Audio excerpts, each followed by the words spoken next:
Welcome to Noble Warrior. This is a place where entrepreneurs talk about what it takes to build, to create, to scale purpose-driven organizations. We're going to be talking about mindset. We're going to talk about mental models. We're going to talk about actionable tactics such that you can use everything that we share with you today and build and scale your purpose-driven organization. Today, I'm really excited to have my guest, Jackie Knechtel, with us today. She is the co-founder of the Flow Consciousness Institute, a research and training body dedicated to developing cutting-edge consciousness-based tools for unlocking human potential. Her work has been featured on Forbes magazine and Fast Company magazine. I am personally very interested to asking her about the mechanics of consciousness, unlocking flow states, relationship building, community building, especially during this time. But let's first welcome Jackie. Welcome, Jackie, to the show. Thanks so much for being here. Yeah, thanks so much for having me. I mean, basically, you said all of my favorite things. all of your topics are all of my favorite things. Well, consciousness is such a, oh, actually, no, before we jump into consciousness, let's talk about flow first, because flow is such a amorphous topic. So for you, as you are building a business around it, you're teaching people how to get into flow states. What is your definition of flow? Yeah. So I'm just going to create a distinction around flow states and flow consciousness, because what I teach is flow consciousness, and most people are more familiar with flow states. So flow states are those temporary states of peak performance, of non-ordinary states of consciousness, where there's an expanded sense of creativity, the sense that time seems to stop, things like that.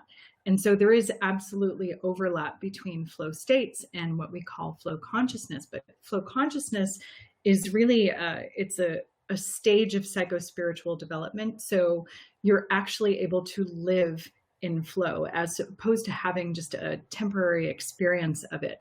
And so when you're really tapped in and embodying flow consciousness, you have this sense of life is conspiring in your favor. Really, it feels like all of the resources you need to thrive come to you in perfect synchronicity. You have exponential growth and success in your life, in your business. So you take these quantum leaps and you develop a really radical trust and surrender to life. So letting go of control and trying to manipulate your reality, and really trusting that there's a greater wisdom at play that's really guiding everything. So really radically surrendering to life, tuning in and operating from intuition as opposed to logic, because your intuition can process billions of bits of data per second as opposed to your rational mind, which is inherently limited. And so an aspect of it is doing deep inner work, which I know you geek out on this too, and really reprogramming the mind to eliminate the limiting beliefs, the emotional patterns, the traumas, these imprints in the subconscious that are unknowingly blocking us from having everything that we want. You said a lot. So there's a lot of different places where I can get into.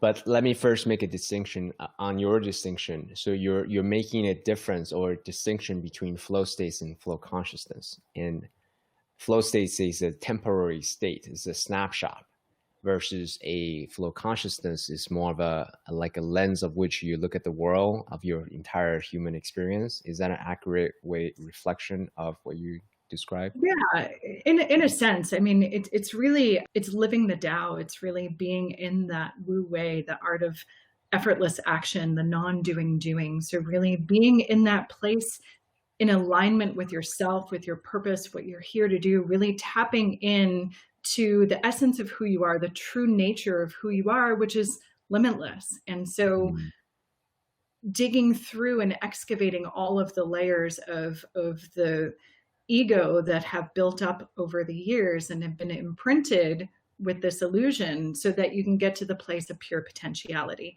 And so it's about living from that place. So you're speaking to someone who is a recovering engineer, cerebralist, when I was younger, in my younger days, if I didn't see it, if I couldn't touch it, if I couldn't measure it, it doesn't exist. And so everything is purely in the material world. And after I had a number of transformational experiences, peak experiences, spiritual experiences, that's when I was really more open to things that's beyond what's measurable and in the psycho spiritual world, shall we say, right? So let's just backtrack a little bit about your origin story, about how you got into all of this. Were you, like me, more of a materialist and then was open up to this world, or had you always been very much a wu wei, yin yang? Yeah, I would say I identified more as you, in a more materialist, reductionist sense, and just in this place of having to see it to believe it, whereas now I'm living in I have to believe it to see it. And yeah, it was really a journey of wanting to heal the wounds in my lineage. There was a lot of addiction in my lineage and patterns that created great suffering for me. And so from the time I was a teenager, I started reading books on psychology, on Eastern wisdom traditions, and really diving into the psyche and seeing how, purely for selfish reasons, how I could overcome the challenges that I was facing in my life. And so from that time, I was reading everything that I could. And then I think the biggest catalyst was the death of my brother in 2009. And so at that point in my life, I thought I was on my purpose. I was doing work that was really fulfilling. I was working with children with autism, and it really was nourishing to me in many ways. But at the same time, because I had a lot of unhealed wounds, I became the person who gave so much of myself and, to the expense of my own health. And so I burnt out. I got a chronic autoimmune condition. I was really in this place of just giving until I fell apart. And then when my brother died, it was the catalyst for me to really examine life and really face this idea of my own mortality. And if I were truly living life for me, what would that look like? And at the time, like I said, I felt really connected to my purpose, but there was something missing. And I knew that I'd wanted to travel the world for so long. But at that time, I had a private practice that I worked so hard to build. It just didn't seem reasonable. But I ended up walking away from my life as I knew it 4 months later and taking a year-long trip around the world. And on that journey, that was really a deep dive into my soul and really learning to surrender to life, because I was a bit of a control freak, type A, perfectionist, overachiever. You may know people like that, but that was definitely... Yeah, this is a smile of recognition. I get it. I get you. For sure. Totally. So that was me. And as I was traveling, it really forced me to surrender, because if you're traveling in developing nations and third world countries and stuff, you have to let go of control because things aren't going to go to plan. And so I was really learning to hone my intuitional skills in that as well. I had to really learn to trust myself, to trust other people, to trust life. So this was really my training ground for living in flow. And in saying yes to climbing Kilimanjaro, I ended up at a retreat in Australia that completely radically shifted everything for me. And it was a total quantum leap in my consciousness. It was really the first time that non-dual teachings had been introduced. And at first I was really triggered and pissed off by some of the ideas that they were sharing. But then I sat with it. I knew, I know enough. I'd done enough work at that point to know that if I'm being triggered or something doesn't match my worldview, then there's something for me there to look at. And so I ended up staying and going deep into these teachings and these ideas, and it radically transformed everything. And so after that, I became kind of obsessed and studied all these different modalities and really was, trying to figure out the nature of reality and how I work and what makes me tick, and just really digging deep into my own consciousness. And I came to live in a way that people wanted to know how I was doing it. I was manifesting crazy things. Whatever I said would kind of happen. And I just felt this. Yeah.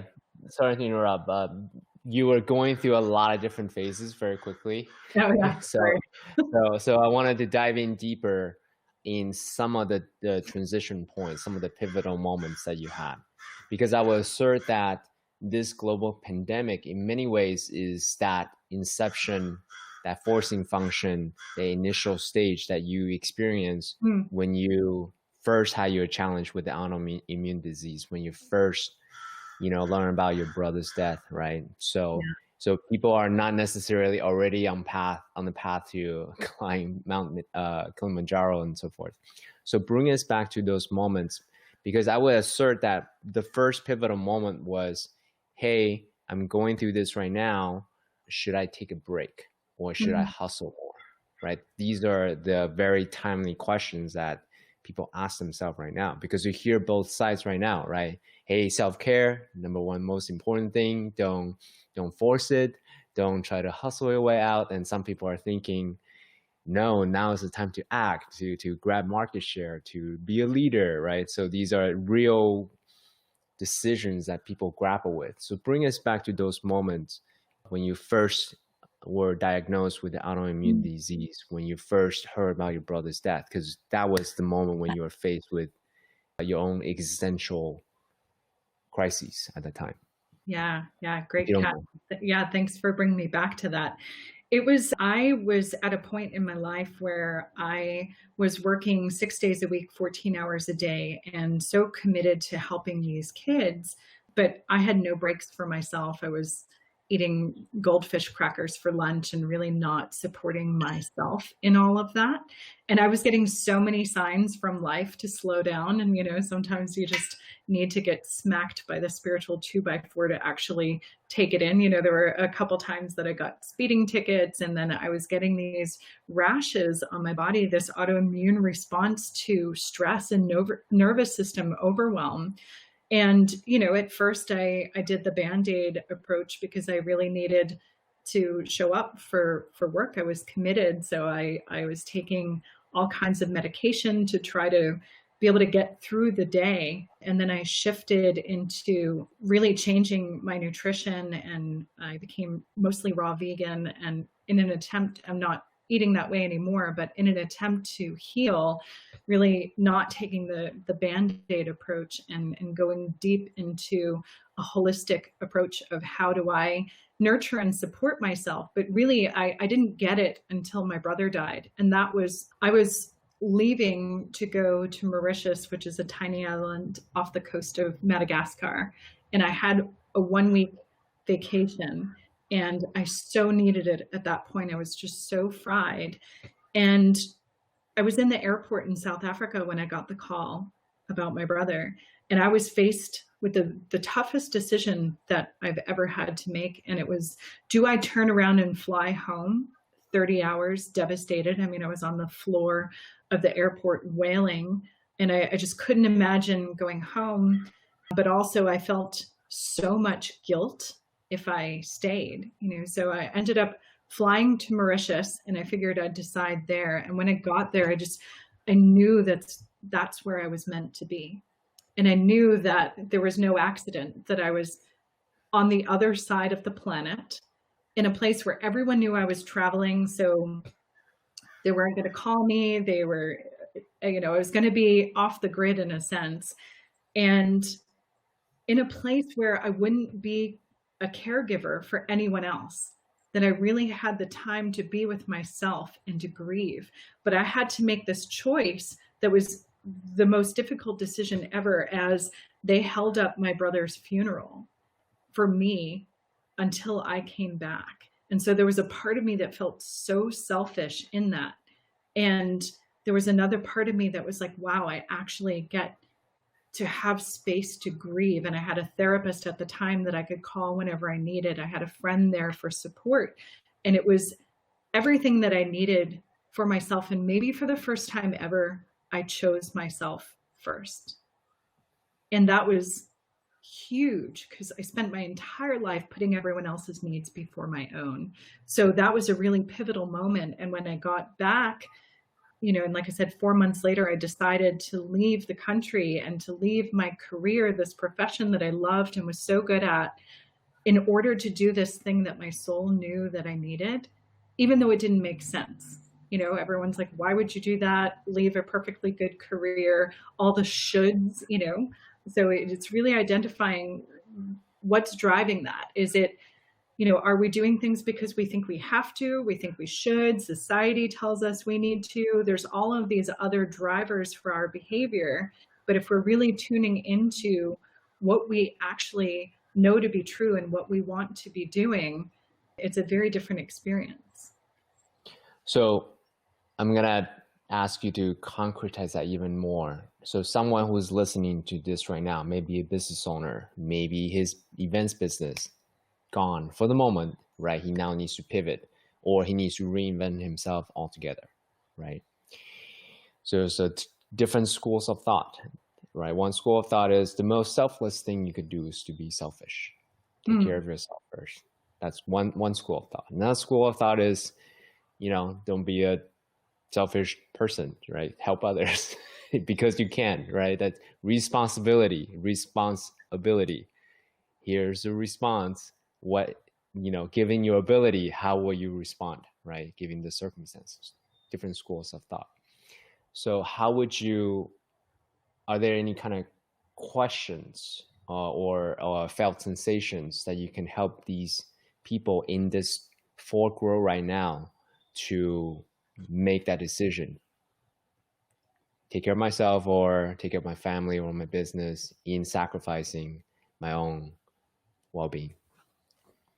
Yeah, it's hard to make generalities because everyone's situation is going to be so specific. So I don't like to tell people this is what you need to do. So I think it's abiding by these first principles of really tuning into what you need, you as an individual in your individual circumstances, and noticing where there's layers of, like I said, of I think I have to do this. This is, what everyone else is doing. So if I don't do that, I'm going to fall behind. Looking where those beliefs are that might be creating our action as opposed to our true desire and our excitement and our inspiration. And so using that data to then look what's underneath the surface, like what's actually creating that. Is it fear that's inspiring you, to take action? Or, also another way is really looking, nature is always looking to come back into balance. So if you're someone who's been pushing hard and really hustling all the time, and now we're in this pandemic, and now all of a sudden people, not everyone, but a lot of people have more space and more time in their lives. And there's this, there's some memes going around, these motivational memes that are actually shaming people for not taking action. It's like, oh, well, now you have the time. So if you're not actually doing things, it's because of a lack of discipline. And in reality, we're in a collective trauma response. So everyone is going to be reacting or responding in a way that's, aligned with how much work they've done to heal those triggers. And so maybe what a person needs to do, which seems counterintuitive, is to just rest and do nothing and, watch Netflix. But for someone else, maybe they've been in inaction for too long. And so the very thing that they need to do is go into more action. But I think if I could make a generality in this time, the most important thing is to do the inner work and to notice whatever's coming up for you. And so if you're having a lot of negative emotions, to find tools and find mentors or guides or coaches or healers or therapists or whatever, books, courses, things to support you in that, to work through that, because this is really going to be the thing that's most supportive. And noticing what is underlying that's driving your either ability to respond, like you said, that response ability or response agility, or if you're coming from reactivity and all of this unconscious programming that you're not aware of. Beautifully said. Thank you so much. So for the people who are listening to this podcast, well, you don't know this, but for the people who are listening to this podcast, they know that I love using the yin yang sign quite a lot because I found it to be such a simple but profound tool Mm. to illustrate certain points. And reflecting back on what you said, in the way I would language it, is ultimately find the harmonious point that's within you. If you're, as you said, way too yang, driven all the time, maybe now is the time to take a rest. If you're a little bit complacent most of the time, maybe now it's time to take some action. But I think from the way I would reflect back on what you said is, yeah, do the cerebral work, right? To brainstorming, to write everything down on paper. At the same time, also listen to your body, because Absolutely. in my mind, the balance of the two would the truth, your truth, the way that responds to you the most, chances are somewhere in the middle, right? Once you actually have taken in all the data from your body and from your mind. Absolutely. It's really the integration of the heart and the mind. And the mind is inherently limited, as you know, by our beliefs and our perceptions. And so when you really know how to tune into the wisdom of the body, you can access so much more data. So really learning to listen to the innate wisdom that we all carry and tune into that, to allow that to be the compass. But the thing is, a lot of people either don't trust that, they don't know how to tune into it, or there's so much noise in the system. So the signal to noise is all distorted because either people have too many chemicals in their system, they have too many unprocessed emotions and trauma imprints in their system. And so it's hard to get a clear read on what your body is telling you if you're not versed in it. So it's really a worthy skill set to develop. Okay, so again, bring it down, right? Concretize a little bit. So what is one practice that they can do to enhance the resolution, the fidelity of their bodily sensations or felt sensation? Yeah, I think, just getting to know your own intuitional signature, because I think intuition speaks to people in different ways. So knowing how it shows up for you is really critical. And knowing that intuition is a felt sensation. So it's not going to speak to you in terms of emotions. If you're experiencing an emotion in your body, it's because you've interpreted the felt sensation through the lens of your beliefs and your perceptions. So just getting clear, going into, a state of mindfulness and presence and doing a body scan and seeing what are the sensations, the subtle energies that are present in my body and around my body in this time. Does something feel expansive and light and energizing? Does it feel dark and heavy and contracting? And really just getting to know what those sensations are. And so you can use it as a simple binary decision-making tool. The thing that feels expansive, light, energizing, freeing, that's intuition telling you, yes, you should make that choice.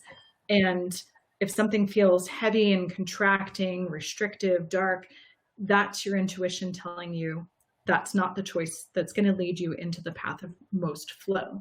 So really checking in and using your intuition to make all of your decisions and building that muscle, because it's just like anything else. You don't brush your teeth once and be like, okay, I'm done. It's a muscle that you have to flex and grow over time. So checking in with all of your decisions, from what you're going to eat for breakfast to what you're going to wear, everything, because it's all of these micro decisions that we make throughout the day that position us in space and time, on this different probability tree. And so we might think that the small things that we choose to do throughout the day are insignificant, but they're actually really important. And when you're tuning into your intuition, that's always going to guide you on the path for your most flow. So yeah, just really tuning into the subtle sensations, getting clear on the energetics of what that feels like in your body, and allowing that to be your guidance system for everything you do throughout the day. So I have perhaps a personal question, but I want to generalize a little bit so that everyone can actually benefit from this particular question. As an athlete, as a martial artist, I never enjoy being pummeled in a sparring session or anything like that. Yeah, but I always appreciate it afterwards. It's similarly with, let's say, ayahuasca ceremonies, things like that. It's never a enjoyable, I'm so looking forward to the experience. But afterwards, I always appreciate the insights that I receive, the lessons, the wisdom, the embodiment that I receive afterwards. So curious to know from your point of view, when you say listen to the embodied, the wisdom that comes through you, the expansiveness versus the contracting,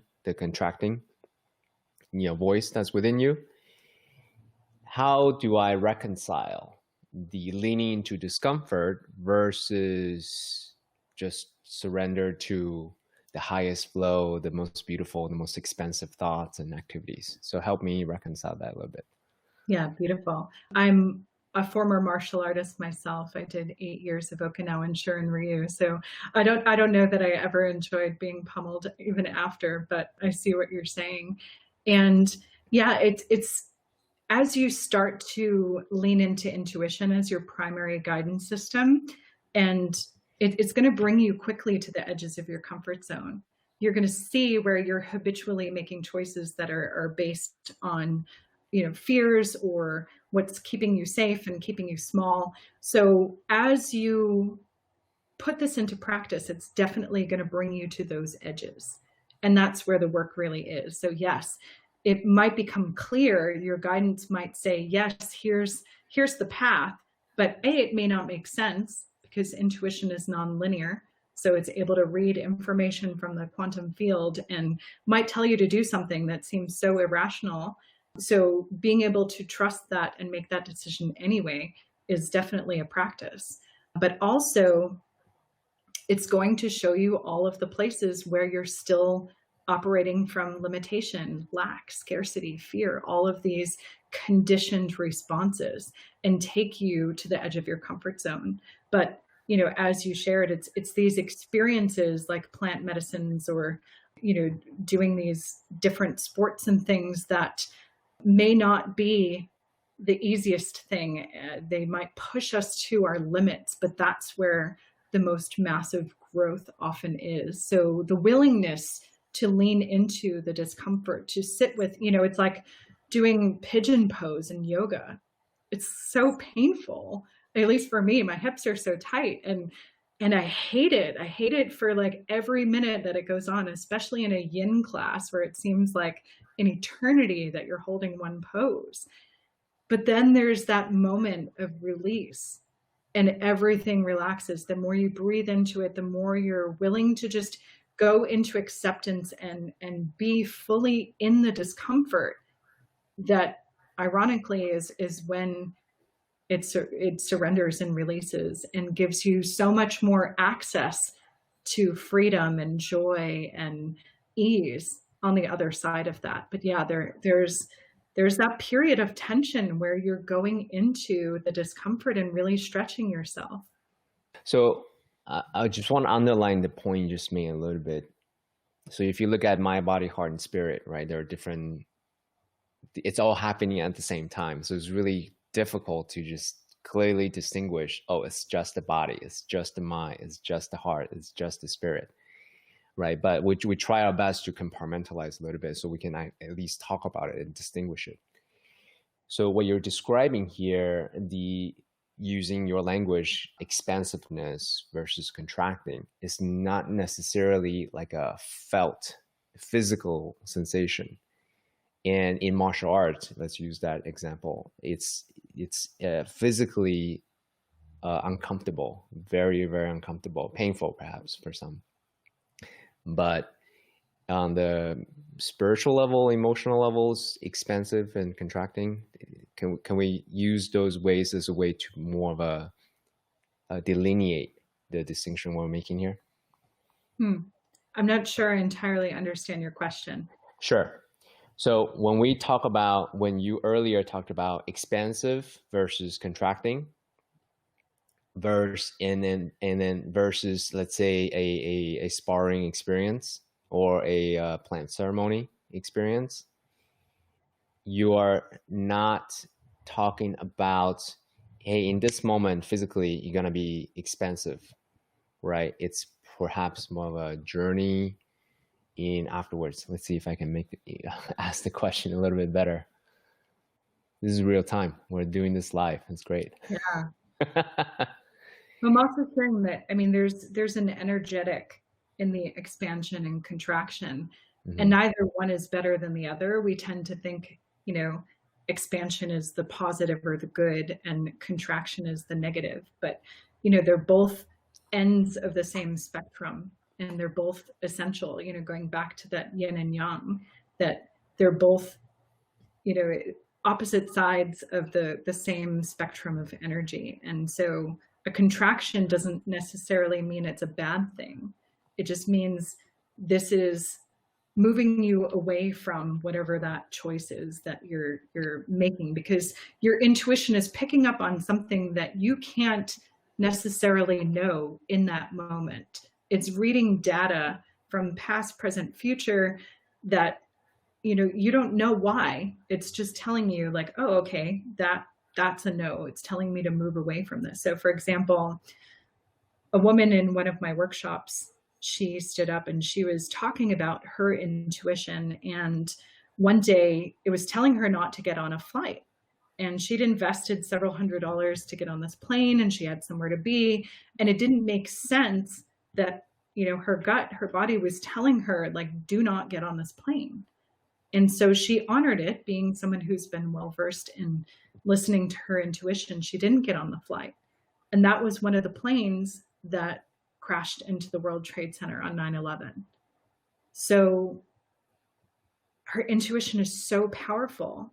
And again, it can tell us to move towards something or away from something, but that doesn't mean it's necessarily a good or a bad experience.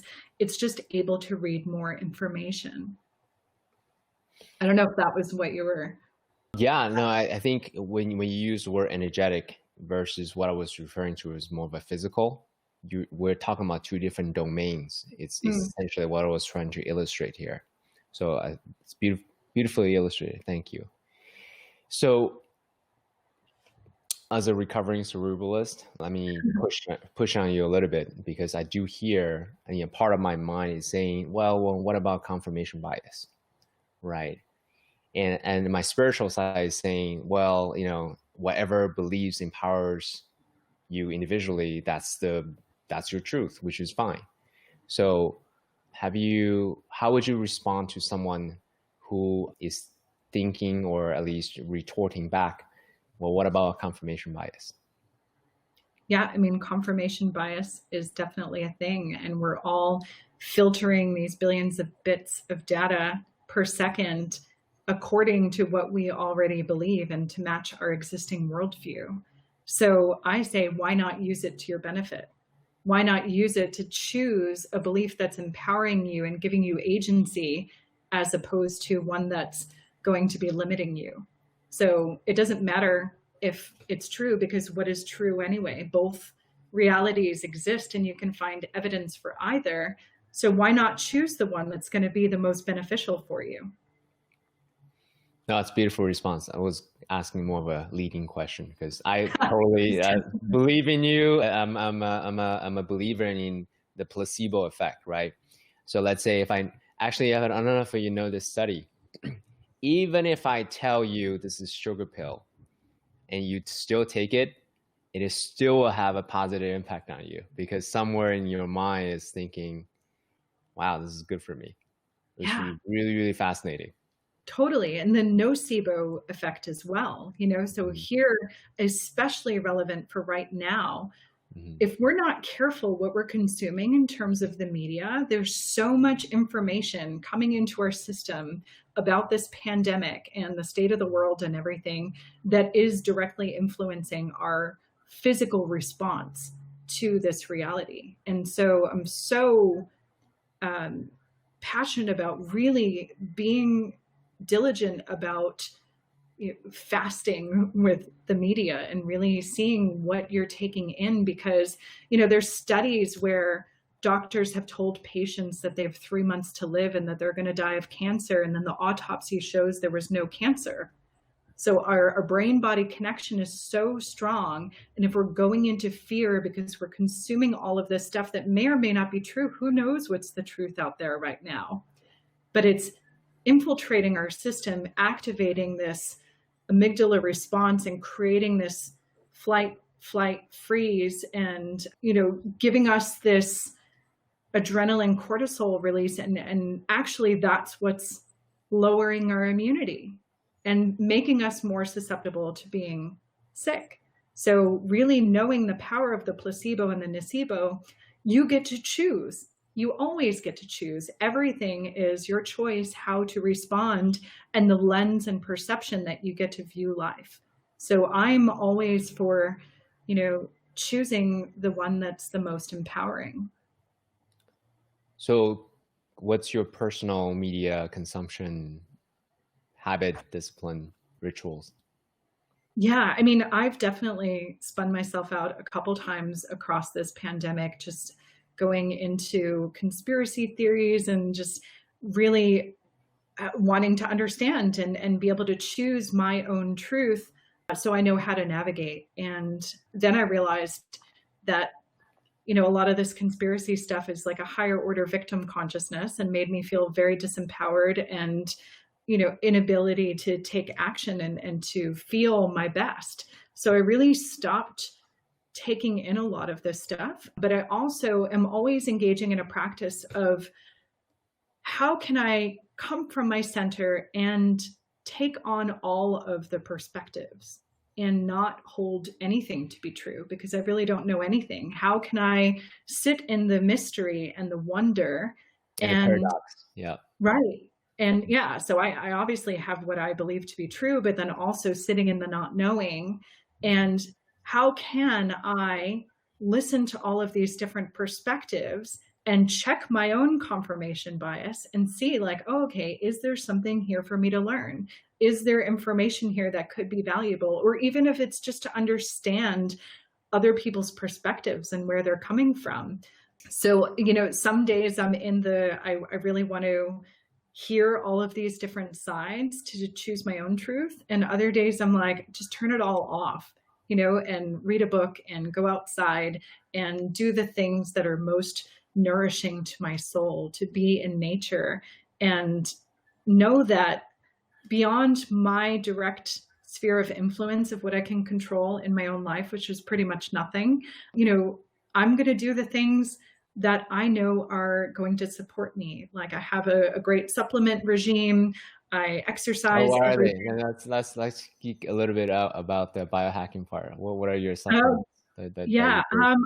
So on the regular, I have a supplement called Autoimmune X, which I've been taking to support my system, which is like a really 20 years cultured aloe, really pure form of aloe that I take every day. I've been taking D3, K2, colloidal silver.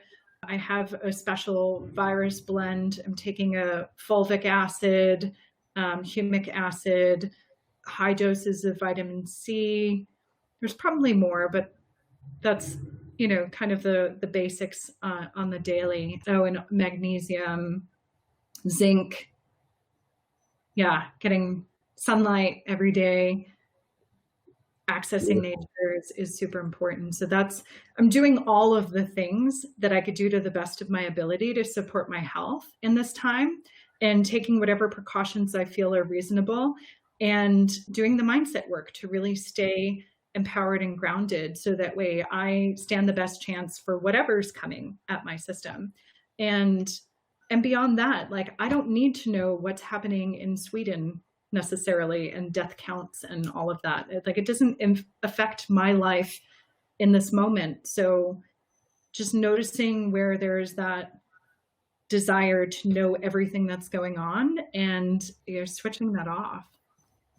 Yeah, you're speaking to a PhD researcher. So back in my PhD days, I wanted to know everything under the sun, even though it has no relevance to me whatsoever. I subscribed to all kinds of magazines because I could, back at UCLA, I could subscribe to anything. So I subscribed to everything.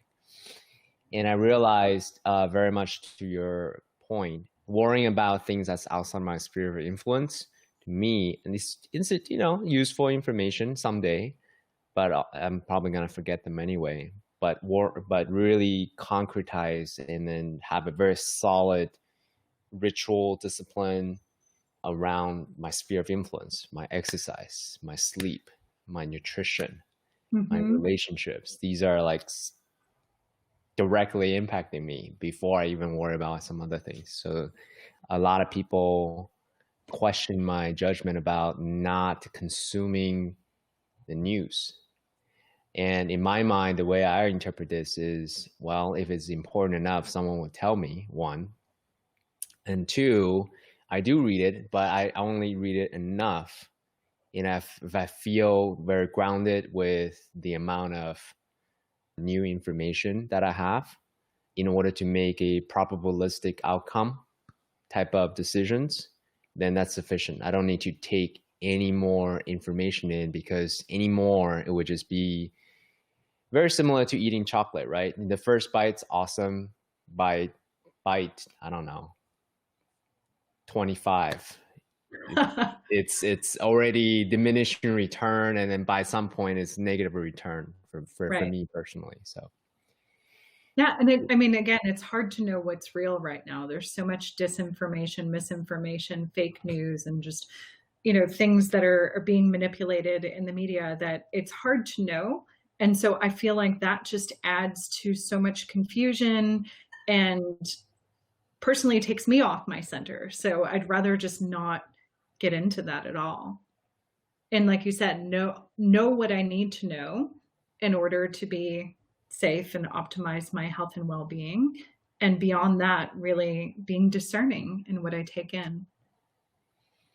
One of the mental models that I learned from Jamie Wheal, I don't know if you know who that is, Flow Genome Project guy. Also the author, one of the authors of Stealing Fire.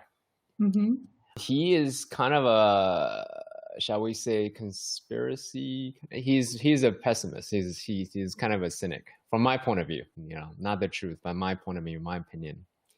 So he's been talking about the end of the world is coming for as long as I know of him. But I really like his mental model. Essentially, he's saying, hey, prepare for the worst. What's the worst that's going to happen? And prepare for that.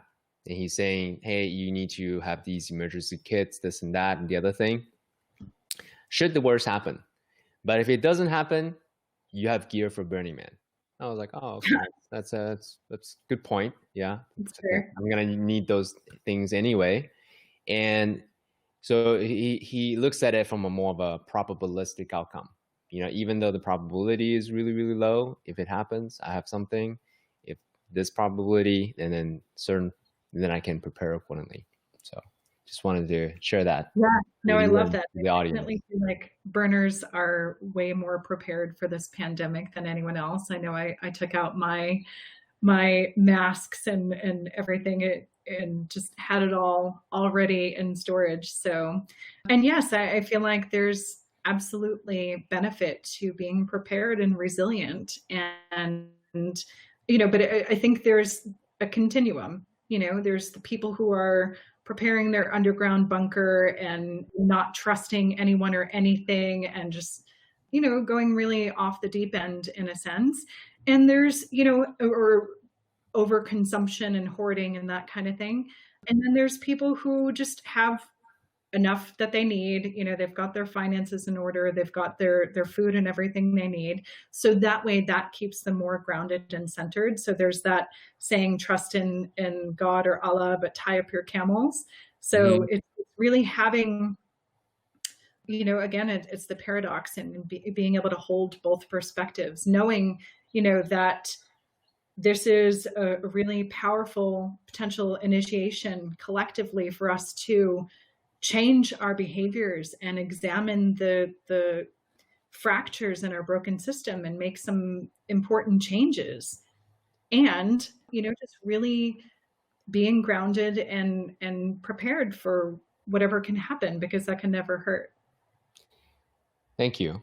So let's bring back to the through line of your story, right? So you were faced with existential questions in your own life. You decided to take this vacation, this detour, choose yourself, right? As James Altucher would say, choose yourself. And you have your rituals to ground yourself whether it's nutrition or exercise or spiritual or friends and so forth. Mm-hmm. And then proceed forward with your path as you're carving out a new path in your in ways that perhaps didn't even make sense logically. Yeah, absolutely. And being able to rest in that place of uncertainty is absolutely one of my greatest superpowers now. So that is key to really staying grounded in these times where, I mean, certainty is an illusion anyway. It's, we bought into it and we thought, oh, everything's going well, the economy's great, but anything can change in any moment, as now we're seeing in a very dramatic and drastic way. So certainty is never guaranteed. It's always an illusion, but we've just bought into it. But I think, I don't know if the Tony Robbins quote, like, to the degree of which you can be in uncertainty is, I don't remember what it was, but really the more we're able to be grounded in the unknown. And I think this comes largely in part to these different spiritual awakenings and medicine experiences and just being surrendered to all of it. But then also having an embodied understanding of our multidimensional nature and really being okay with death is something that people don't often talk about. But having lost my brother and then lost a number of friends over the years, I've really meditated on my mortality and death and having these experiences, like you said, that are transcendent and mystical, that I feel okay with dying. And I feel like I have so much more life to live, but at the same time, I don't have that strong fear of death, because when we fear death, we go into trying to control everything in life to avoid it. And then we're not actually living. So in order to really live, we have to paradoxically face death and really reflect on it and be okay with it. And that sets us free. So, I think death and uncertainty are very related and tied in, because most people they don't have a sense of what happens when we die, or, they have an idea that may not, they might be afraid because they think this is it. Once this physical form is done, like, that's it, it's over. Different perspective, which gives me a lot more peace. And so I can really ground into the uncertainty and so navigate challenging times like this. Yeah, I love that. I think one of our initial discussions was a quote that you shared with me privately, that we've been preparing for this in some ways with our own spiritual practices and physical practices and so forth. So, but nonetheless, this is not it's a paradoxical statement, though. I would say it's still not pleasant. It's not like we love it, right? We love the intensity of it. It's just that we have more grit, more resilience, more tolerance, like that threshold is higher to deal with it. I mean, at least that's my point of view. I'd love to hear what's your thought on that? Yeah, I think that people think living in flow, like, oh, nothing bad ever happens in your life. And that's not the case. You're always going to be faced with challenges. You mean you're not a monk from the mountaintop? You're always floating on the air as the founder of the riding my unicorn around the universe. Right. Riding rainbows. But that's not the case. I've faced so many major challenges, whether it was I was hospitalized 5 years ago from the death of my brother. There's so many things that I've experienced over life that were extreme catalysts for my growth. And at the time, they were incredibly challenging and really tested me. And so having so many of those experiences, I've now come to a place where I can be more open and curious when something is happening, rather than going right into reactivity and resistance and saying this shouldn't be happening. I can be more inquisitive, like what is the gift in this, and look for the silver lining more quickly. And that's not to say spiritually bypassing and pretending that everything's fine. I also have powerful tools and practices that I go right into the work. When I'm being triggered, when something's up for me, I will go immediately into it to work with it. So it's not just pretending that everything's fine, but it's the inner work piece, and But then how do you, but Jackie, how do you do that in that moment? So I totally get it, right? Let me make it so my audience, and they know that I love martial arts, I box, right? In the moment of being pummeled, in the moment of dealing with that difficulty, in the moment that uncertainty is coming, you just hate it. You want to get out. So in that moment, in that micro moment, what do you do such that you can bring that sovereignty and have a little bit of a distance to bring that in, bring us there? I think the most important thing is, as soon as I'm noticing that I'm triggered, that something's alive in me, is going into it, pausing, working with the breath, feeling into what's coming up, what's alive for me. And then, I've so many different practices that I can work through whatever it is, because I know that what's being triggered on the surface is not usually what's actually there. It's all of the unprocessed, repressed, suppressed emotions and trauma imprints that, I didn't have the tools to work with before. So whatever is happening outside of me, or, seemingly outside of me, I know is often a reflection of my internal state. And so I can go into that and start to work with that, find out what those beliefs and emotional patterns are, and actually work with them in real time.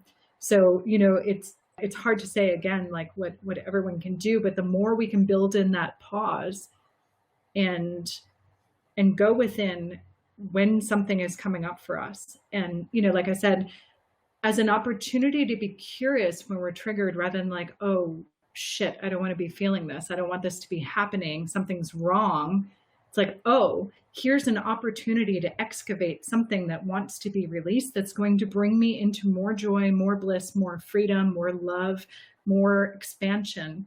So, when I was hospitalized 5 years ago, I ended up with an abdominal infection that doctors were baffled by. And at the time, it was extraordinarily painful. It was scary. I, was going through CAT scans and ultrasounds and didn't know what was wrong with my body. So I was scared, and I was alone. I was in a new city where I didn't really know anyone. But it's actually how I connected with my now business partner and co-founder. And so in that moment, I was, feeling all of the feelings and everything that was alive for me. And at the same time, I was visiting Justin, and he ended up coming to visit me in the hospital every day. And in that time that we had together, we felt this profound resonance, and we're like, we need to do this work together. But I was nomadic at the time, so I may have just had dinner with him and kept driving and moved on to the next city. Every day I was in a new place. But because I ended up in the hospital, we had 5 days to really drop in and feel that connection. And as a result, we've now built everything that we've built and are doing this work in the world. So sometimes we don't know why things are happening.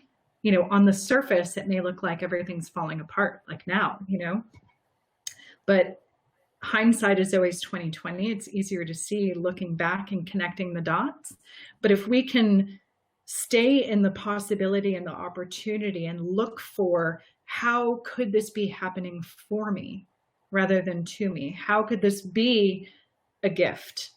And finding that silver lining while simultaneously doing the deep work on what's being triggered. So you're not just bypassing and finding, all love and light and rainbows. That's really where the power is. So doing the deep inner work while holding the vision and finding the gift. Could you share a distinction with us in your definition? What's spiritual bypassing from your point of view? Because you mentioned that a couple of times. Again, it's one of those phrases that you hear a lot. People seem to have an understanding of it, but if you could be more precise in the way that you define it, that would be really, really useful. Yeah. So spiritual bypassing is often just more in the, I think like the new age communities where everything is love and light, and you only want to look at the positive things, and you know, ignore the shadow, ignore anything else, because we know that everything is all love in the end.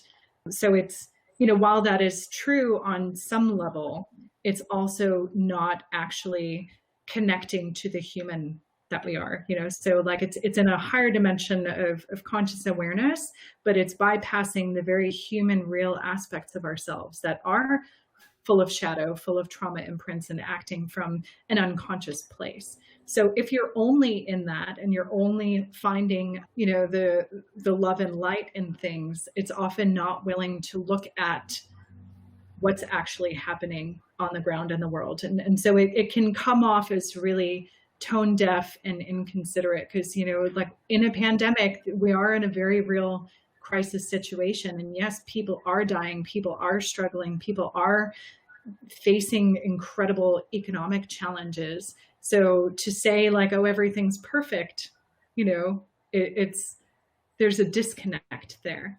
So I think it's important, you know, while there is truth in that perception, you know, it's kind of a higher dimensional awareness, but it needs to be connected to the grounded humanity that we also are, because as multidimensional beings, we are, you know, human beings, you know, we're spiritual beings having a human experience. So both of those perspectives are happening simultaneously, but a lot of people are just glossing over things and not willing to actually go into the darkness, if that makes sense. It totally does. I mean, I'm nodding my head here in agreement for sure. The way I share with my audience is that everything effectively is fractal. So you can look at things from the very, very absolute in the macro level. Yeah, everything is love and light for sure in the very macro zoom out point of view. But if you zoom in on the individual, there's the micro.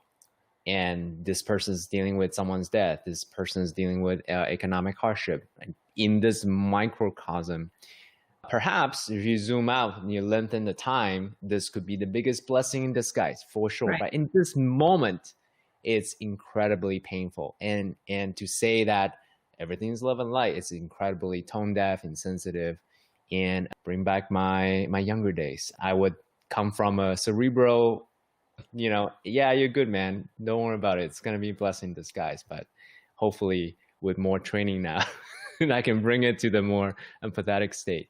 Yeah. For sure. Mm-hmm. Yeah, it's having, being able to simultaneously hold different perspectives, you know, the more elevated perspective, but also the more grounded perspective. Mm-hmm. Mm-hmm. I love that. I love that. In the way you articulate your thoughts and in your teachings, you emphasize in leaning into the shadow, the darkness. One of the quotes I learned from my mentor is, your biggest gift comes from your biggest wounds. Absolutely. If you can integrate it, if you can really embrace all of it, because in my mind, those things happen for a reason. That's my belief, right? And then if you can integrate it, you can share the lessons, the wisdom that you learn from overcoming those dark wounds. So I was sharing with you earlier about my earlier guest, my former guest, who had suicidal thoughts, was facing extremely difficulties during 2008, but he faced it. And now, fast forward years afterwards, he is now the world champion in jiu-jitsu, and he's 10x his business accordingly. So it's a beautiful illustration of that point. Yeah. And so when you're willing to really own the shadow parts and aspects of yourself, and realize that in your wound is often your superpower, you know, when we were first talking, or we didn't even get there yet, we were talking about relationship building and building community. And for me, I think this is part of my superpower, but it was definitely born out of a wound. So when I was small, I remember, you know, going to the mall and, you know, taking the bus, and I would meet someone, and I absolutely had to stay in touch with everyone I ever met. And I had this deep need to belong and to fit in and to be accepted and loved. And, you know that those are pretty generic. We all have those needs, but there was a piece of me that felt like if I lost touch with someone, it was because I wasn't lovable. It was because I wasn't worthy or perfect or whatever. And so I kept in touch with everyone that I ever met. Everyone had to be like my best friend. And through that, I learned how to stay in connection with people and to really show up for people and put in the time, the energy, the effort into maintaining and building relationships. And now, I've done so much work to heal those wounds, so I'm able to do it from a healthier place, but it was absolutely born out of that wound. And so really looking within and seeing like how our superpowers are so directly connected to our deepest core wounds allows you to have so much more acceptance and appreciation for them. I want to underline something that you said I thought was beautiful. The come from place of how you develop these superpowers of relationship building was originated from a place of stay connected, from a place of like not having enough, right? But now you're more mature. You can still use the same skill that you hone, but come from a place of fullness and abundance and overflow. Is that an accurate way to reflect back what you said? Yeah, absolutely. So I think when you do the work to integrate the shadow, you get all of the benefits of that, whatever that thing is that you didn't want to be, the broken, fractured aspects of our psyche. There's so much power in them too. And I think, something that I value and I pride myself on being a good person and kind and loving. So I would never want to be seen as a bitch. So the shadow aspect for me to play with for a long time was the bitch, and where's the power in the bitch, in the continuum of bitchiness. That doesn't mean I'm just going to be obnoxious to people now, but it's like, what is the power in being a bitch? And it was standing up for myself. It was having boundaries and all of the things that were hard for me. Like I said before, I was an overgiver and I was in this place of, having a lot of codependent patterns and things like that. And so I could really benefit from having some of these powers of being a bitch. And so it's like finding the strengths in that shadow and integrating those aspects of it into your psyche to make you more whole and complete. I love that. As you're speaking about being a bitch, Mother Teresa came to mind. And let me actually, before anyone make a judgment of what I'm about to say, hold on. So most people think about Mother Teresa as being this small, tiny woman who is very nice and charitable and takes care of people in Calcutta and so forth, right? But make no mistake, people, Mother Teresa is powerful. There's no way she's meek and small voice when she is coming from a place of godliness, of power. She has a full range from being meek to being extremely powerful and demanding of things that she needed. So the point why it's relevant in this example that I'm sharing is what Jackie just shared about is a full range. Once you integrated your shadow, now you have a bigger range in the way that you can be and act and do your life's work. Absolutely. I love that you mentioned that, because really broadening your range gives you access to so much more. So playing with different archetypal energies, and how could, this warrior archetype, how could you bring that into your board meetings or something, and just having more range is always going to serve you. And, I'm so grateful that I've had incredible teachers in this work and to really help me to integrate those parts of myself, because there were absolutely these energies that I was like, I never want to be seen as that. I, definitely disowned different parts of myself, but now that I've worked to integrate them, and it's not, I haven't figured it all out. There's always more work to do, but I'm always working to broaden my range and to be able to tap into different archetypal energies. Another analogy that we use a lot here on the podcast is the idea of going to gyms. when you first go to a gym, you don't go ahead and say, hey, I'm going to go lift that 300-pound thing. If you do, you may be able to do it one time, but chances are you're going to injure yourself, right? But if you have the persistence and the consistency of going from, all right, I'm not able to do 300 pounds today, but I can start with 5 pounds and then 10 pounds. Over time, grow your range, grow your capacity, grow your strength to higher and higher level. One day, if you're persistent and consistent enough, then you can lift potentially that 300-pound that you go after. And what you're describing in terms of the way you articulate in leaning to your shadow, your darkness, your dark spots, is on the everyday going to the gym. Whenever you notice, take a pause. What's going on here? What's going on in my mind? And over time, such that you're becoming more, as Vishen Lakhiani would say, unfuckable with, right? That's the way I articulate it. Is that an accurate way to reflect everything that you said? Yeah, absolutely. And you know, I think another term from the world of trauma is like building your window of tolerance. And so, you know, expanding your capacity by doing this work, you're able to tolerate more uncertainty. You're able to tolerate more of these difficult emotions and things because you're really expanding that range. And so, yeah, it's a practice. All of this is a practice. And, you know, there's going to be days where even the most conscious person will slip and fall into old patterns and be triggered. And so just knowing that we're all doing our best and just continuing to show up every day, willing to do the work. So I want to lean into your current work, Flow Consciousness Institute.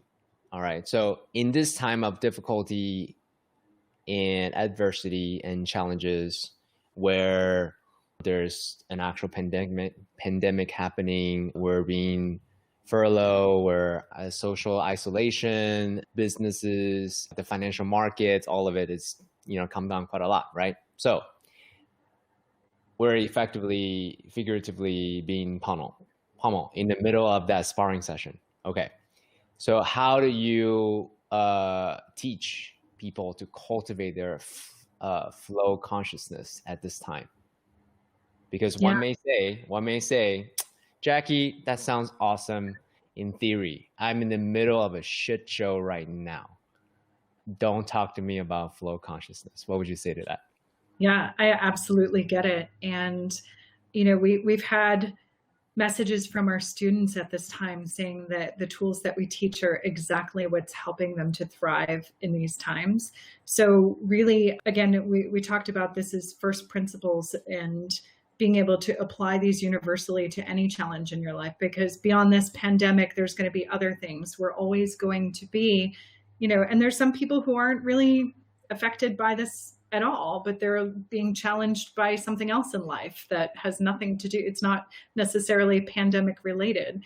We're always going to have challenges and things that are showing up in our lives to help us to grow and evolve. So it's really having the tools, the mindsets, the frameworks to support you in doing the inner work. Like I said, 60% of flow consciousness is reprogramming the mind and working at the mental, emotional, energetic, and physical levels to actually uproot and reprogram in beliefs, emotional patterns, working through the traumas to optimize your flow. And then really taking on radical acceptance is one of our principles, really not resisting what's showing up. And then from that place, being able to surrender to it and work through what's happening, honoring your intuition and allowing that to guide you to make the best possible decisions at this time. You know, we have 7 flow principles. So each one is going in application will help people to navigate these uncharted waters. So if you can bring that to even more grounded first, more specific first. So I'm going through this right now, let's say, right? And I just saw my bank account. Oh my God, it's going down really fast. The runway as a business, let's say, right? And then do I just pull out your principle and there's a practice for me to practice? And like, what do I do? Like, principally, intellectually, I get it. 7 principle, awesome. Yeah. What do I do in that Yeah. moment? If your bank account is dwindling rapidly, Mm-hmm. it's going into, what does that bring up for you? So asking a series of mindful questions. What must I believe in order to be having this emotional response to this situation? Because, okay, your bank account is dwindling, but to one person that might be like, okay, well, time for me to get into action and to start creating. And another person might be like, oh, fuck, like, now I'm going to be living on the streets and end up homeless and not be able to feed my kids and whatever. So the situation is the same, but it's how we're interpreting it. We live in a subjective reality. So the best thing to do is start to ask yourself these mindful questions about, what's coming up for you in that experience, right? So, okay, your bank account is dwindling. What's beneath that? What fears are coming up? What thoughts are you having? What are, these anticipated outcomes that are creating stress, and working through those so that you can shift into opportunity. Because if you're creating all of these negative imagined scenarios, right? Coming back to the present moment, like noticing what's happening in this moment. I still have a roof over my head. I still have food in the fridge. Like, I'm okay, but I'm projecting this imagined reality that, okay, just because I'm losing money in this moment, now I've made up this whole narrative that I'm going to end up poor, and I'm a loser, and I'm unworthy, and whatever those stories are, and doing the work around that. And then shifting into possibilities. We call it infinite possibilities reality. And starting to see, like, what are the outcomes that you'd want to create? And what must you believe in order to create these different outcomes? Because, constraints are often essential for innovation. And so if you're doing rapid prototyping and stuff, they give you a ridiculous amount of things to create something new, but those constraints foster ingenuity and innovation. So it's like there's a perception that, okay, well, I'm being squeezed right now, and that could really force me to come into alignment, figure out, am I actually doing work that is fulfilling? There's a lot of people that I'm talking to and supporting right now that are like, oh, like, I'm realizing I don't actually want to be doing this job anyway. So what I'm here to do, and starting to align more with that and getting creative, or stepping just into possibility of what can I do to create more income, or get more clients, or create more content, or whatever it is. Again, it's going to be unique and individual to the person, but really always coming back to what is coming up for you, what's being triggered, how can you work through that so that you can shift into possibility. That's beautiful. So let me do a quick recap, and then I'll ask my follow-up question. So one of the quotes that came to mind as you were speaking is, adversity reveals one's character. And not only reveals one's character, but reveals one's empowering beliefs, limiting beliefs, reveals one's light, reveals one's shadow, like all of it, right? It's essentially, it's a forcing function. It multiplies everything. That's the way I look at it. So my question to you, right, I remember now what my follow-up question is, okay, so I'm going to look at that. Thank you, Jackie. Yep, it shows me certain beliefs that I have. Okay, now that I have an intellectual, cerebral understanding what my limiting beliefs may be, right? What do I do? Do I just do affirmations all day? Hey, I'm awesome, I'm awesome, I'm awesome. Wealth and abundance is going to flow my way. Or are there something else that I could do to shift the way I believe about my circumstances, my relationships, who I am as a person, my relationship with money? These are like fundamental beliefs. I have my practices, but I'm curious to know, what's your advice to your students? Yeah. So affirmations are limited. I think often writing affirmations is like signaling to your subconscious that you don't actually believe them when you have to keep reinforcing and repeating them. But also, if you have conflicting beliefs in your subconscious that you're not aware of, then it creates a tug of war. So, I could tell myself all day, every day, I'm abundant, but I'm looking in my bank account and there's no money in it. Like I'm going to feel like I'm lying to myself. So affirmations, are valuable to an extent in that you can, on the most simplistic level, start to choose the opposite, more empowering belief. Like when you're doing this mindful questioning process and you get to what you think the root is of, whatever this fear or whatever this belief is, you get to choose the most empowering and life enhancing opposite. And you can start to act as if you believe that. And, as we said before, both realities exist. It's what you're using. Your brain has this incredible reticular activating system that's filtering all of the data that's coming at you and sorting it according to your confirmation bias and according to your beliefs and perceptions. So you can start to use that to your benefit, and you can find evidence that supports the new belief that you're taking on and start to rewire the neural pathways in that sense. But then in our work, in our programs, we actually work with different neurobiological tools, different energetic tools, different somatic practices to actually rewire them in your neurology. So on the most simplistic level, it's really finding models of possibility of people in your world, or, just that you see on TV, that are living the life that you want, that are the embodiment of the belief that you want to take on, acting as if you already believe that about yourself, and then starting to gather evidence that supports that, because you're going to then reinforce it and rewire that neural pathway. So let me recap. Find a belief that's empowering to you, and then actively look for evidence that supports that belief. Is that accurate? So that's step one, right? Yeah. Step two is find someone else who already embodies the actualized version of you, or, who embodies who you like to be, kind of. And then, so often we can't see these things for ourselves because we're stuck in our own limitations and arguing for our limitations. So it's like, if I say there's no good men in Los Angeles or something, I hear a lot of people say things like that, and if I believe that, I'm going to find all of the men that are, cheating and lying and doing whatever, because I'm going to confirm that belief for myself. But if I find models of possibility, my friend's husband's a really good guy and he's loving and supportive, and it's like, oh, okay, well, that's now contradicting the belief and giving me evidence of something that I want to be true, but I don't necessarily believe I can have for myself. So, I start finding models of possibility in other people, and whatever's in your field is going to be possible for you as well, but it might be harder for you to see for yourself. I love that. Thank you.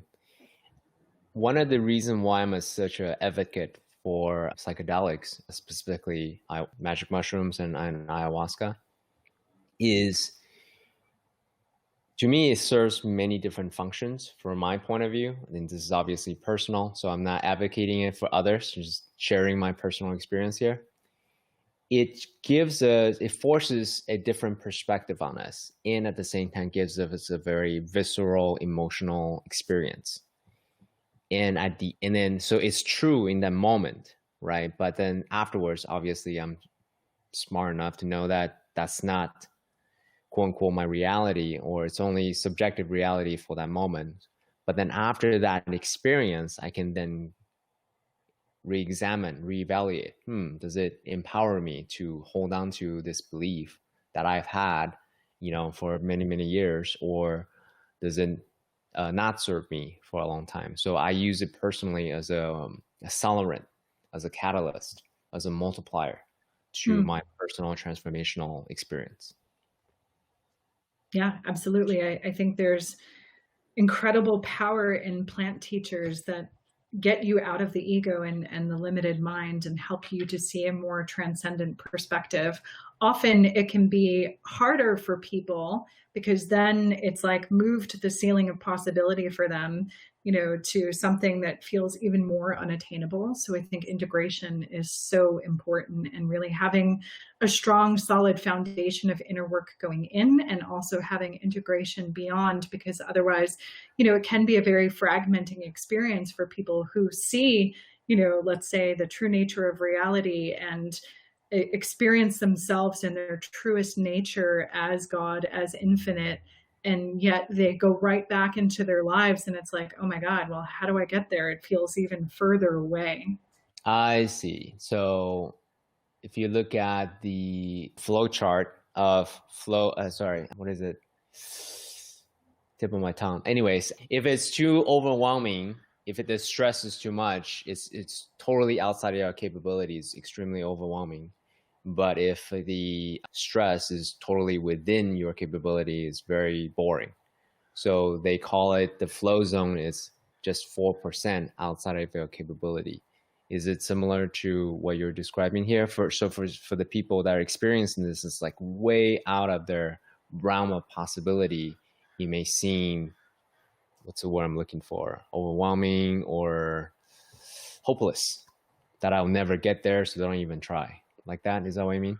I don't know that that's what I'm saying. I think, just in terms of integration for medicine work, because a lot of people can access these higher states and higher planes of consciousness, but then when they come back into their 3D reality, it's like, oh, well, my circumstances are the same. Now I've tasted what's actually possible and what I know to be true, but I don't know how to stay in that, and I don't know how to get there. So for some, it can create like a bigger gap.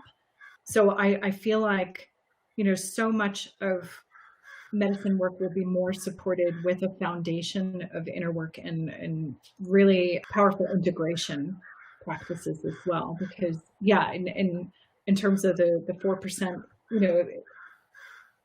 I think titrating people to what's possible for them, like I don't know the flow state work as much, but like if I was going to start surfing, and I mean, for me, I've tried surfing once and I cried when I was on the sand. Like it was not pretty. I got caught in a riptide when I was a kid. And so I had some trauma in being trapped under the water. So I had a lot of deep fear going into the water that I didn't even make it into the water and I was already crying. So for me, thinking that I'm going to ever surf a 10-foot wave is probably beyond what I can comprehend at this point. So maybe starting with something more accessible, like getting on a board in the water and standing up or something, as opposed to like holding that, like, oh, now I need to get, I need to be a champion surfer. What do you think psychedelics as a way to expand one's consciousness, or more specifically, flow consciousness? Yeah, I think they can be very powerful teachers. Again, they're getting you out of the limits of the egoic mind and allowing you to transcend that and to be able to tap into higher planes of reality and higher dimensions of consciousness. So I definitely think they can be incredible teachers. And for the healing aspects, being able to access traumas and work through things that maybe the ego is so strong and holding on to that you wouldn't be able to necessarily access. But that said, I do think, intentionality is everything, and set and setting and working with skilled facilitators and not just doing something because everyone else is doing it, like really honoring a connection to a particular plant teacher. And, not just because like all of Silicon Valley is doing it, so now you have to do it too. And really, like I said before, the integration piece is so important. So I think they're profound teachers with some caveats, and I don't believe they're for everyone. I think, many, many people can benefit from them, and I don't think it's for everyone. So there's so many paths to the same place, and so many of those same transcendent experiences can be attained and achieved through meditation or breath work or other practices. So yeah, I think they're they're very potent, very powerful, and need to be used in a way that's with a lot of reverence and intentionality. 100% agree with you. It's a very, very powerful experience, powerful tool for a powerful transformation. Reverence. I think the analogy that I give people is, would you ever give a young child a power tool without training? Probably not. Right? That's probabilistic outcome of that is no good.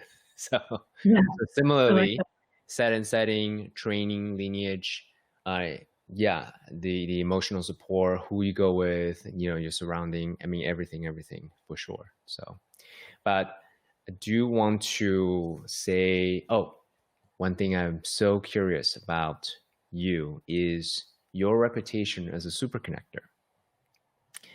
So you had talked about when you were younger, this is an area that you really wanted to develop, and you did, and you developed it. And now you're using this superpower for good, right? So talk to us about the importance of community during this time, especially, as well as maybe some of the mechanics of someone who wants to develop their ability to connect with people at this time.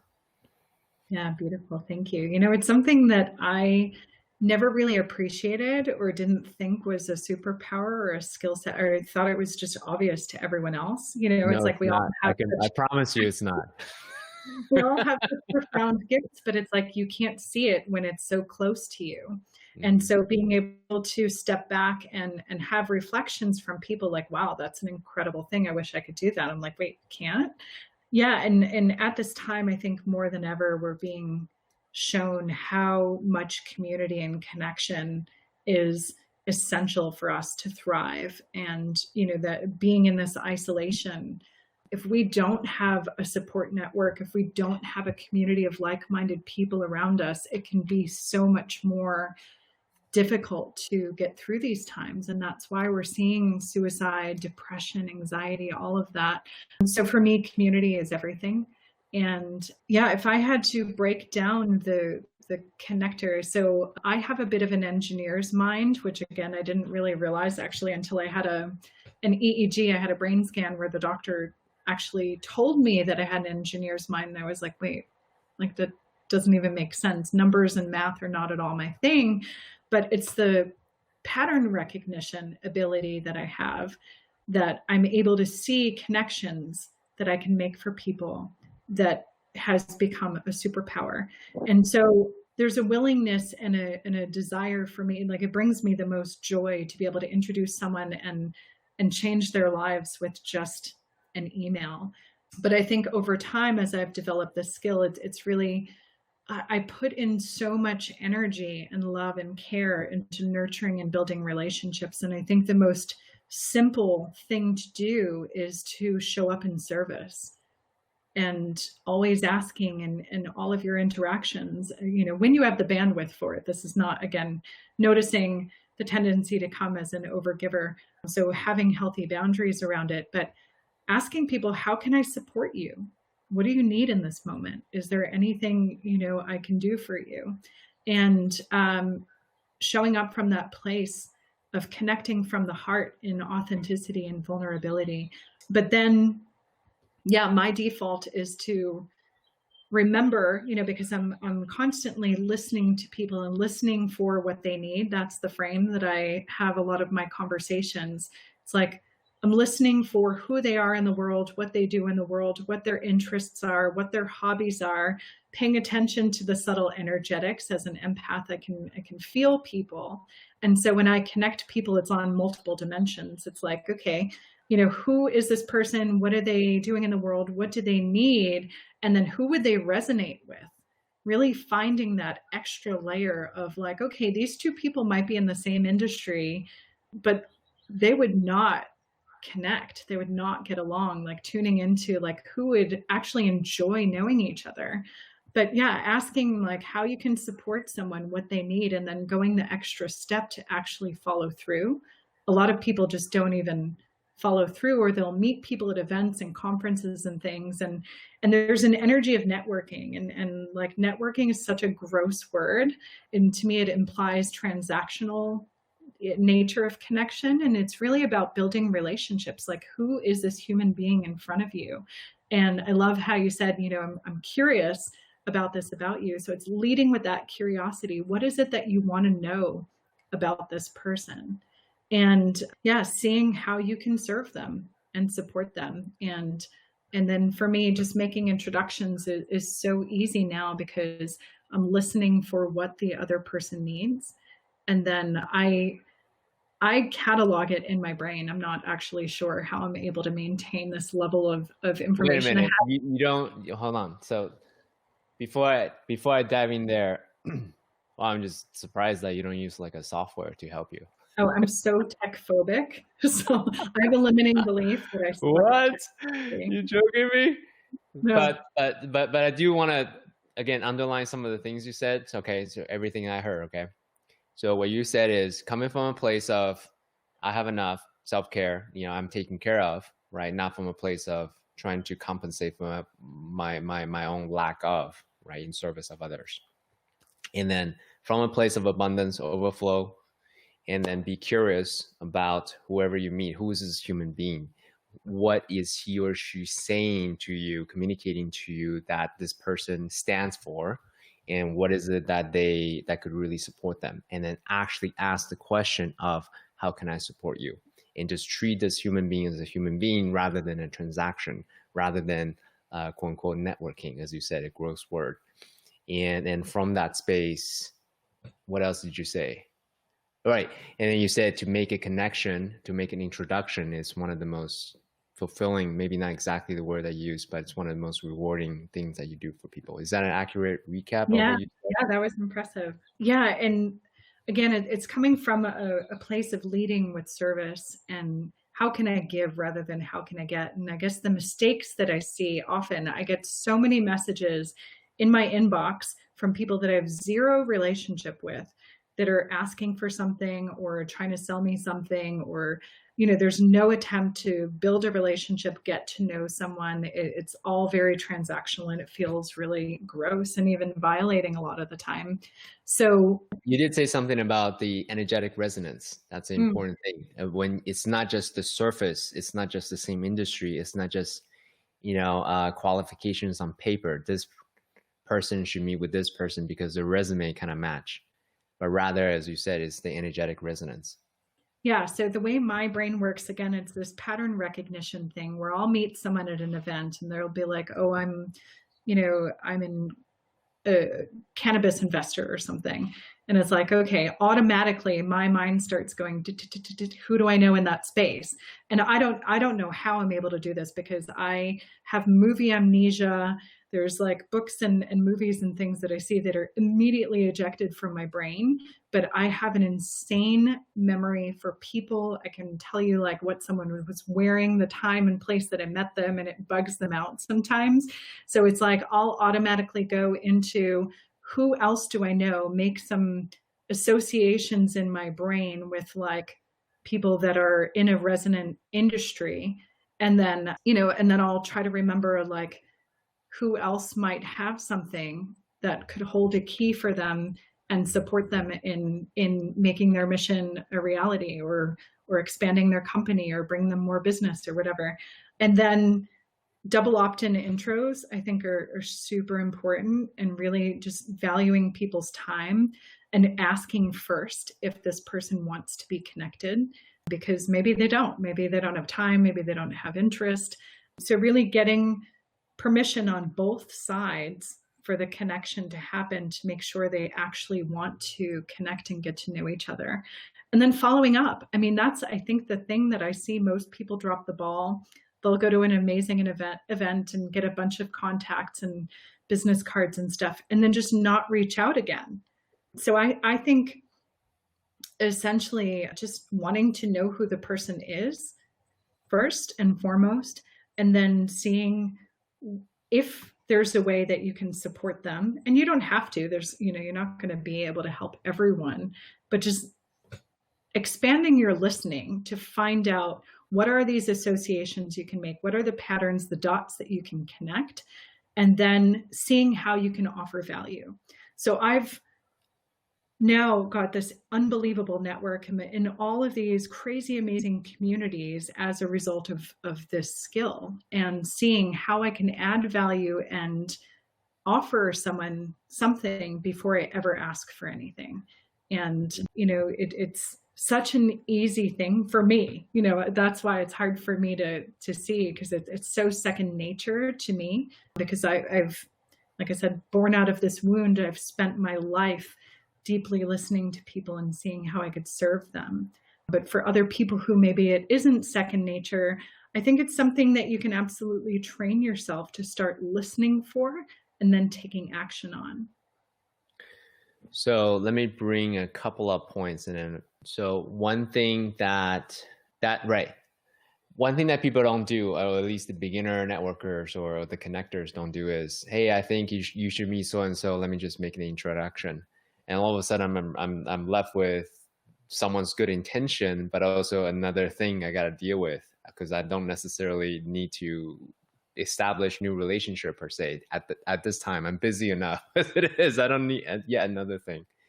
So the follow-up question I have for you, my friend, here is Dunbar's number, right? We're really, really busy, where our brain is not created like yours, perhaps, where we can just keep roughly 150 relationships in our top of mind, in our buffer. And versus, personally for me, I need a tool to help me organize. Even with LinkedIn, even with Facebook, those are helpful, but still I like to be a little bit more systematic in the way that I think about relationships. And I'll make it timely. My background is biomedical engineering, so I have a unique set of skills that most people don't have. And we are at a time where I know a lot of innovators, inventors, connectors, resources who are all trying to solve problems for COVID-19. And as well as COVID-19, post-COVID-19, right? So part of a way that I want to contribute is by connecting the dots between the different people with similar initiatives or resources, or trying to solve different, similar problems per se. But perhaps the limiting beliefs that I have, I'm just not very, very good at connecting people. Hence why I'm asking this question in a very selfish way. Like, I want to be able to help and contribute value. And out of the thousands of people that I know that's in my network, how do you pick and select the ones that comes to mind? Do you have a rubric for you to, prioritize the 150 out of thousands that you know? Yeah, I wish there was a simple answer to that. And my dream is to have someone, come in and organize my brain for me, in an easy to use CRM, because I've tried CRMs. I started a spreadsheet at one point. I think I got three layers in. I was like, oh, this is annoying. It's just not, I'm not that person. So I think for me, and I don't know how helpful this is, for me, it's intuition. The more I'm able to get out of my mind, the more the right person just comes in. And that's why it's been hard for me historically everyone's like, oh, you should do this as a career. You should make money off of this or something. But then someone comes to me and says, hey, can you find me this person? And I feel stressed. But if I'm just organically picking up on something and it comes to me right away. So again, accessing your intuition allows you to sort for so much more information. Yeah, and I think there was another thing that I wanted to add that isn't entirely related, but I think the more specific you can be in what you're asking for, in who you want to connect with, and also if you're making introductions, to actually say why you're connecting people. What do they have in common? What do you see in coming out of this connection? Why should they want to know each other? And, I'll get down to even the more nuanced, like I said, the energetics of it, like, oh, and, you both love puppies and are playful. And, so beyond the reason for them connecting, I'll lay it out why I think people should connect and say that I think they both hold keys for each other's business or something. But so many people will make introductions for me And I don't even know why I'm connecting to this person because they haven't said anything, and I can't go and look the person up, or, it's just a first name and there's no information. So I think the more you're focused on making life easier for the people that you're connecting, especially by email, by hyperlinking their website or their project or something, so they have something to reference and look back to, will really increase your value as a connector. But yeah, I wish I had a more tangible A course. process. Yeah, a course where everyone can take to be super connectors. That would be awesome. Yeah. Well, and that's it. Maybe I need to reverse engineer how I do it so I can teach other people. I'm happy to be that interviewer. Happy to. My superpower is to get the wisdom out of people. So let me know how I can support you there, my friend. So Cool. if you're asking, be specific about your ask and why you're asking, right? And then if you are trying to make a connection, make sure you provide the context. Energetic, professional, whatever the reason you think these two people coming together would add value to everyone's lives, right? Make sure you provide context versus here, so-and-so meet here, and then now they are on a blind date. They have no idea whether they're connected. Right. Yeah. It's like, why are we together? Yeah, especially when you're on so many calls and getting so many emails and stuff too. It's like, wait, why am I forget who introduced us and why. So if you make it really easy for them to go back and be like, oh, right, we're connecting about Project X, and then they know what it's about, it's going to be so much easier. Do you, when you listen for what people need or what they stand for, do you confirm it with them? Hey, based on what you share with me, I think you're looking for this. Is that correct? Or you just kind of take that assumption and this person is looking for this, you should meet so-and-so. Yeah. Sometimes like I've connected people solely on intuition, and there's like, I don't even know why I'm connecting them myself, but I sensed that they need to know each other for some reason. And it's been some of the most powerful connections that I've made. So I think the willingness to be wrong, but again, this is because I've built this up over time, and I always get permission first. So not just connecting random people. And I'll put a caveat, a disclaimer in the email saying, look, I don't even know why I feel like you should connect. So, I'm curious as you explore that, what will come out of this. But just so you know, this is just an intuitive hit, and I have no basis for saying this. So that way it kind of lets me off the hook a bit, but also discernment comes in. How do you really value your reputation as a connector as you start to do this more? You don't want to just make introductions for people that you don't feel like both parties would benefit, right? There's so many people that are like, oh, can you introduce me to somebody? And I'm like, no, because I don't feel like they'd get any value from it. Like, it has to be a mutual thing for me to want to do it. So pause for a moment. So you talked about trusting your intuition, at the same time use your discernment too. Yeah. Right. Make it clear. So it's not just, oh, trust whatever feels good that's coming through you, but rather you also use your logical cerebral mind as well, combined together. Okay. And again, it always comes back to the integration of the heart and the mind, the rational and the intuitive, and really bridging those. And and especially, this is something I've thought about in this crisis. I have a lot of people who are connected to PPE and masks and things like that. But I'm like, you know what? That's something that I don't feel like I know enough about to get involved with. That I don't want that on my hands if I've now connected someone and now these masks turn out to be fake, and that's my reputation at stake. So there's like the desire to help and serve can often outweigh actually thinking critically and doing the due diligence to look into, like, is this actual, like, a credible, noteworthy source? And sometimes I can't know that. So I'd rather just not engage in that at all. So really having that discernment is so important.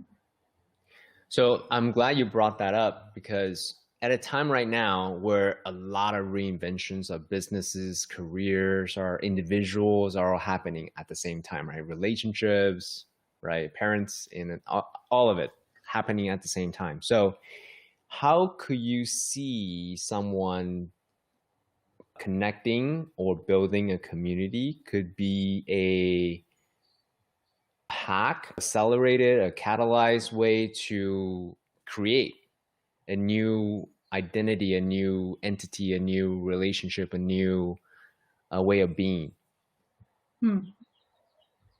Yeah. I mean, I'm not sure I entirely understand the question, but in terms of like in this time, like if you are someone who wants to build, let's say, community, and I'm starting to do this, there's like little breakouts in different communities that I belong to. Like we're starting a mental health action team for one of them. And so uniting under a common desire to serve in a certain way and having a measurable outcome. What do we want this group to be about? What are our common values or common mission?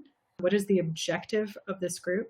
And then really just sensing into who would be in alignment with that. Who are the people in your community what are the characteristics, the qualities, the essence of the people that you would want to be in this community? I mean, there's so many different factors on community development that as you grow and scale a community too, that all of that then changes when you get past a certain level of people. The intimacy and connection changes, so the way you show up is going to change as well. So yeah, I think there's so many different factors involved. So you don't just have one big community, you have like many small or different communities. For you, Jackie? I'm a community hoarder. Say more about that. What do you mean? What do you mean? I'm so people and relationship driven that I spend the majority of my days just connecting to people and connecting people.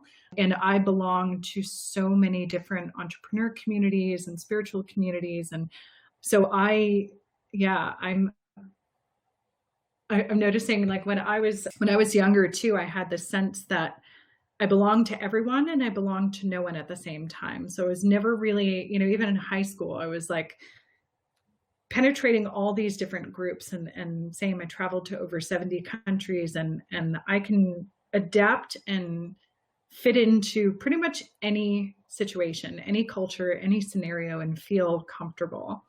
And so I belong to so many different communities, and yet I'm not like at the heart and core of really any of them. So I'm able to like dance between and flit about between them. Whereas some people, it's like, these are my people, this is my community. But the way I operate is like, I'm a weaver. I think one of my strong suits is a synthesizer and a weaver. And so I cross-pollinate. And I'm like, the hummingbird that's going back between all of them. You build bridges between different disparate communities. Yeah. My friend is very much the same way. He's a former nightclub promoter and now a CEO of a tech company, and he calls himself a chameleon. And wherever he's at, he can just be a part of the group very easily. So it sounds like you guys are similar people. Yeah. Well, so there you go. You just did it. It's like, what's the commonality? What's making that association? Like, who do I know that feels like this person? So as you ask for like a concrete step for people, how to develop that skill as a connector. And it's like, what is the essence of that person? What does that person feel like? What do they do? What is their gift? And like, oh, those two people feel similar. So they might benefit from knowing each other. Yeah, the reason why I guess my question wasn't so clean is that there's a quote that comes to mind as we're discussing the question of community. That is, if you want to go fast, go alone. If you want to go far, go together. And in the reinventing of one's career or one's business, one could just do it by themselves, right? The craftsman, the technologist, the specialist would just say, hey, let me focus on making the widget, the PPE, whatever, and then show the world when it's done. Ta-da, Steve Jobs style, right? Or the question was, would it be faster? Would it be better to build it in a community? That was more the question that was embedded in the way that I fumbled through asking that question. Yeah, no, I see what you're saying, and that makes it more clear. And I tend to avoid all or nothing, black or white. It has to be like, alone or together, because I think it's nuanced and everything comes back to the individual. Some people are so hyper focused and go it alone, and they're able to create things that I would never be able to create. But I'm a relational oriented being. So for me, community is everything. But I think there's always, coming back to, I keep saying similar things because I feel like these are kind of universal principles, is like the integration of the two. So there's the people who are best at going it alone and creating in that hyper-focused, not distracted way. And then there's the community that can amplify and accelerate what they're doing. So I think, the way I tend to see most things is, where's the both and, right? So we don't have to choose. It's really getting in touch with, like, how do I operate at my best? For me, it's definitely with people. For other people that are less relationally oriented or more introverted, or just, have more focus than I do. I'm just I don't know if you're familiar with human design and Enneagram and that. So human design in the system, like, I'm what's known as a projector, and the projectors are the visionaries, the people that are amplifying others and like holding the big picture, but we're not meant to work. We're not meant to be in the nitty gritty and the details. So for me to compare myself to another type in this system, that, let's say the generators, the people who are doing the busy work and love systems and things like that, that's just not how I function. So I think when we all are operating in our best alignment with how we are optimally performing, but then integrating and bringing into this harmonic convergence all of the people that are functioning at their highest, that's when we have the most efficient system. Thank you for that. I love that. I love that you came back in many different ways, and very politely to say in that, hey, there's no one size fits all. It's very much about finding one's own harmonic resonance in the middle. So I appreciate that. Thank you. Yeah. So Jackie, we talked a lot about different subjects. We talked about your journey, overcoming the existential crisis personally, health through your brother. We talked about your daily rituals. We talked about finding certainty during this uncertain time. We talked about how to cultivate flow consciousness. We talked about building community. So for anyone that's listening right now, if they leave with just one question or one tactic or one discipline, what would you recommend them to take on? Wow. This question is always so hard. Narrowing it down to one thing. Start with that. What was the micro commitment from this conversation that they're inspired by you, by your story, by your resonance, energetic resonance, and they're going to take this micro step? What would you recommend? Yeah, what's coming to me in this moment is know thyself. And so whatever that looks like, really taking the time to know who you are, and who you are, like, at your core, who you are beneath all of the externalized identity. So the ways we get our value in the world from our careers, our possessions, things like that, really taking the time to ask the question, who am I beneath all of that, is probably the most powerful thing that we can do.